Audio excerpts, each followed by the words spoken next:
All right, it's Inauguration Day, and President-elect Donald Trump has pledged to get right to work right after he's sworn in.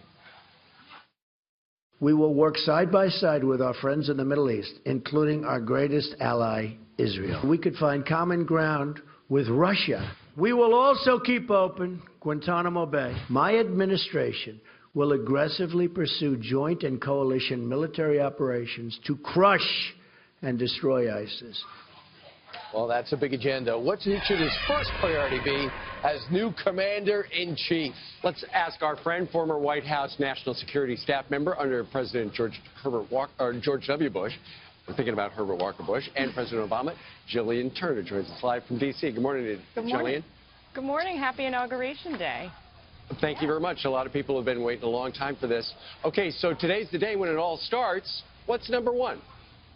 Well, this is, President Donald Trump is assuming office during arguably one of the most dynamic and challenging national security times in the history of this country. So, a lot of things to repair, a lot of relationships with allies and adversaries around the globe that he's going to change. But I think that before we can really project strength abroad or achieve any of the goals that we've got for this country, we've got to have our own internal house of cards in order, which means that his #1 priority should be, and probably is going to be, getting his whole national security team on the same page. All right, so that the #1, having them all in attendance, he's got to fully hire everybody. So I understand that Mattis and Flynn have had a series of long meetings together. That's going to be important. But when you see 500 Marines going into Norway, when you see the bolstering up of NATO on the Eastern Rim, when you see major operations insert Libya, and you see we don't even know where we're now invited to the peace talks with Syria, the Russians have invited us in, you wonder what he's going to prioritize. Yeah, absolutely.